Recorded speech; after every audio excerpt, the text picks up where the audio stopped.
Very good morning to all. B Com second year के students के लिए हम आज मनी बैंकिंग सिस्टम की बात कर रहे हैं। पूर्व के लेक्चर्स में भी हमने बैंकिंग में मुद्रास्फीति के बारे में बात की थी और आज उसी को आगे चलते हुए हम बात कर रहे हैं मुद्रास्फीति के प्रभाव। पहले हमने बात की थी मुद्रास्फीति क्या है, मुद्रास्फीति की परिभाषा, मुद्रास्फीति के प्रकार एक्सेट्रा। तो एक और आगे टॉपिक है इम्पोर्टेंट, और मुद्रास्फीति पर जनरली क्वेश्चन आया करते हैं, इनको अवश्य तरह देखिए। आपको कोई भी डाउट होता है प्लीज़ आप मुझसे कांटेक्ट करिए। अब जैसे मैंने पूर्व में भी कहा कि हम आपके लिए बहुत अच्छे हम तैयारी कर रहे हैं, लेक्चर बनाते हैं, पीडीएफ डालते हैं, लेकिन आप द्वारा उसका पूरा यूज नहीं किया जा रहा है। और चूंकि ये व्यवस्था इसलिए की गई है कि कोरोना के कारण आप कॉलेज नहीं आ सकते, तो आप घर पर बैठकर इसका लाभ उठा सकते हैं, लेकिन आप में से अधिकांश लोग अभी भी इसको व्यू नहीं कर पा रहे हैं या नहीं करते हैं, और न ही कोई आपके द्वारा कोई इस प्रकार के डाउट रेज होते हैं। तो मेरे आपसे एक निवेदन है कि आप इनको ध्यान से सुनिए, देखिए, और जो पीडीएफ नोट्स डाले जाते हैं उनको भी आप ध्यानपूर्वक पढ़िए, और फिर उसके बाद जो असाइनमेंट है आपका उसको करने की कोशिश करें।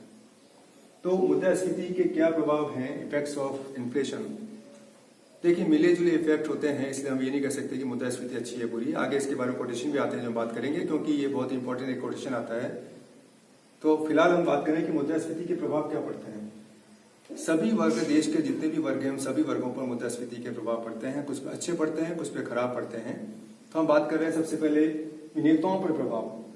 इन्वेस्टर्स की हम बात करते हैं। इन्वेस्टर का मतलब इन्वेस्ट करते हैं। इन्वेस्ट किस में करते हैं? कंपनी के शेयर्स में, डिवेंचर्स में। इन्वेस्टर्स भी दो प्रकार की कैटेगरीज हैं। एक तो वे जिनकी फिक्स आय होती है और एक वो जो परिवर्तनशील आय वाले होते हैं। फिक्स आय वाले में बात करते हैं डिवेंचर होल्डर्स की, जिनको एक निश्चित रूप से इंटरेस्ट प्राप्त होता है, और जो समतांशधारी हैं, इक्विटी शेयर होल्डर्स है, उनकी लाभांश में, इनकी आय में फ्लक्चुएशन चलता रहता है। लाभांश का आप सभी जानते हैं कि लाभ का वह हिस्सा होता है जो कंपनी द्वारा विभाजित किया जाता है अपने अमंग शेयर होल्डर्स। तो लाभ ज्यादा होगा तो लाभांश ज्यादा मिलेगा, लाभ कम होगा तो लाभांश कम मिलेगा। तो ये वो लोग हैं जिनको की फ्लक्चुएट होता है, तो इनको निश्चित रूप से फायदा होता है, क्योंकि उनकी निश्चित आय है, उनको एक प्राप्त होनी है। ब्याज जो मिल रहा है वो निश्चित रूप से उनको मिल रहा है, और जो समतांशधारी है वो विनियोक्ता, उनको नुकसान होता है, क्योंकि अगर कंपनी को इसके कारण नुकसान हो रहा है और अगर कंपनी को फायदा हो रहा है तो उनके दोनों तरह से इससे मिला जुला इफेक्ट आता है। फिर हम बात करते हैं उत्पादन तथा उद्योगों की, और निश्चित रूप से मुद्रास्फीति में प्रगति होती है। जब तेजी का माहौल होता है तो हर जगह समृद्धि हमें नजर आती है। उद्योग धंधों में, क्योंकि जब उनको लाभ होता है व्यापारियों को, उद्योगपतियों को, तो निश्चित रूप से उद्योगों का विकास होगा, रोजगार की वृद्धि होगी, जैसा आप आगे भी देखेंगे इसमें। तो उद्योगों की जो है वो प्रगति होती है, पूंजी निर्माण होता है, व्यापारी वर्ग को भी लाभ होता है, उनकी कीमतों में, जो उनकी वस्तुओं की कीमतों में वृद्धि होती है, तो निश्चित रूप से व्यापारियों को भी मुद्रास्फीति में लाभ होता है। कीमत स्तर बढ़ता है तो उनको बड़ी हुई कीमतों का फायदा मिलने लग जाता है। कृषकों को भी लाभ होता है। अब चूंकि जो इंडस्ट्रीज के लिए रॉ मटेरियल है, जो कृषिगत इस पर आधारित होते हैं, उस पर वो निश्चित रूप से उन कृषकों को लाभ होता है, क्योंकि उनको ज्यादा कीमतें मिलनी शुरू हो जाती है। उद्योगों को ज्यादा लाभ होता है तो कृषकों को भी अधिक कीमतों पर अपना वो माल बेचते हैं, अपनी फसलों को बेचते हैं, जो उन पर उद्योग बेस्ड हैं, तो उनको भी इसका लाभ होता है।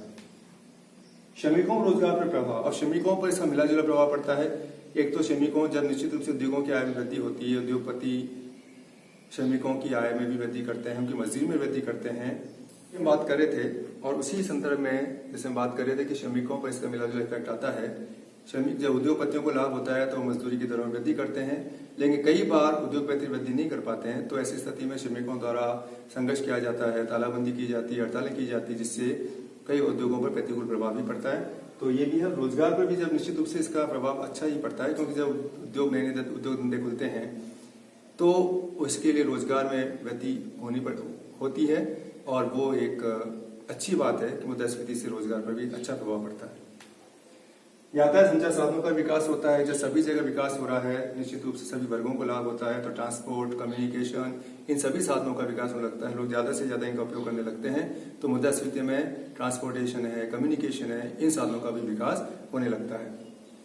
सामान्य जनता उपभोक्ता पर इसका प्रतिकूल प्रभाव पड़ता है। सामान्य जनता वह है जो एक निश्चित आय प्राप्त हो रही है, लेकिन चूंकि मुद्रास्फीति में कीमतें बढ़ जाती हैं तो बढ़ी हुई कीमत स्तर को अफोर्ड नहीं कर पाते हैं, क्योंकि उनकी आय वही है।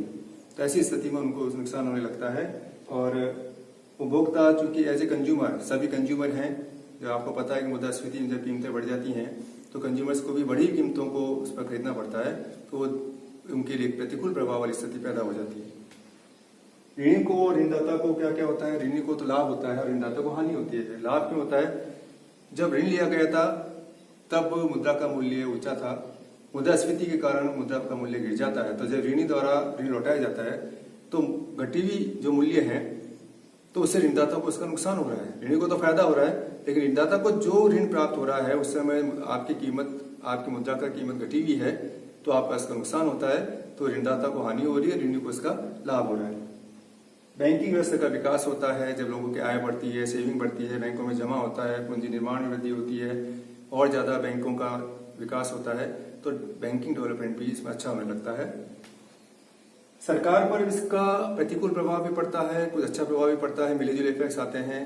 क्योंकि सबसे बड़ी बात तो ये है, प्रतिकूल प्रभाव में सरकार के जो प्रोजेक्ट्स होते हैं उनकी लागतें भी बढ़ जाती हैं। और ऐसे कई लागतें हैं जो बहुत लंबे समय तक चल रही हैं, ऐसे प्रोजेक्ट्स, उनकी लागतों में बहुत ज्यादा वृद्धि हो जाती है। इसके अतिरिक्त आपको पता होना चाहिए कि जो सरकारी कर्मचारी होते हैं उनके डीए में हर 6 महीने में वृद्धि होती है और उस वृद्धि का आधार होता है इन्फ्लेशन। सूचकांक देखे जाते हैं, उसके आधार पर उनका डीए बढ़ाया जाता है, डीएनएस अलाउंस, महंगाई भत्ता बढ़ाया जाता है। तो महंगाई भत्ता बढ़ने से बहुत आर्थिक प्रभाव पड़ता है, आर्थिक भार पड़ता है सरकार पर। तो एक सरकार पर इसका बुरा प्रभाव भी पड़ता है। और चूंकि जब सरकार की खुद की लागतें बढ़ जाती हैं प्रोजेक्ट्स की, तो सरकार पर बहुत ज्यादा इसका आर्थिक को प्रभाव पड़ने लगता है।